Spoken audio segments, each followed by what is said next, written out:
আসন্ন পবিত্র কোরবানির ঈদকে সামনে রেখে শেষ মুহূর্তের প্রস্তুতিতে ব্যস্ত সময় পার করছেন কুড়িগ্রামের প্রান্তিক খামারিরা। দেশীয় ঘাস, লতাপাতা ও প্রাকৃতিক খাবার খাইয়ে সম্পূর্ণ প্রাকৃতিক পদ্ধতিতেই মোটাতাজা করা হচ্ছে গবাদি পশু। স্থানীয় চাহিদা পূরণ করে এসব পশু দেশের বিভিন্ন হাটে বিক্রি করা হচ্ছে। কুড়িগ্রাম জেলার প্রাণী সম্পদ দপ্তরের তথ্য অনুযায়ী এবছর কোরবানির জন্য জেলায় প্রায় 1,16,000 গরু এবং 1,80,000 ছাগল ও ভেড়া প্রস্তুত করেছেন খামারিরা। অন্যদিকে কোরবানিযোগ্য পশুর চাহিদা রয়েছে প্রায় 2,20,000।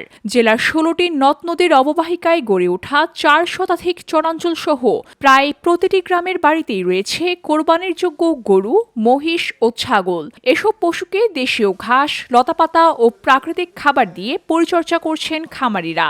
স্থানীয় চাহিদা মিটিয়ে এসব গবাদি পশু দেশের বিভিন্ন পশুর হাটে বিক্রি করা হচ্ছে। তবে পশুখাদ্যের উচ্চ মূল্যের তুলনায় গরুর বাজার দর কম হওয়া এবং ভারতীয় গরুর অনুপ্রবেশ নিয়ে শঙ্কায় রয়েছেন প্রান্তিক খামারি ও কৃষকরা। তবে অনেক খামারি আবার ভালো লাভের আশাও করছেন।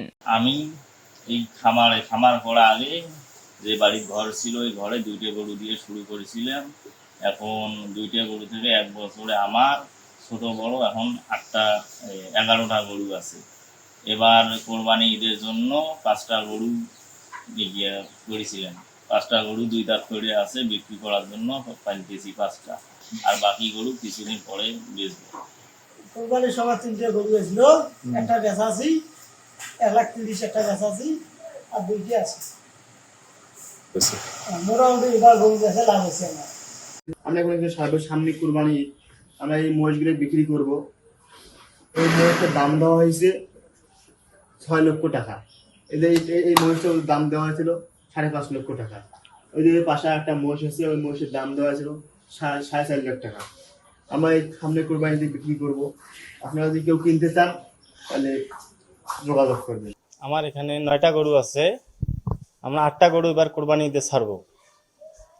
আমাদের গরুগুলোকে খড়, ভুসি, ভুট্টা, ফিড খাওয়ানো হয়।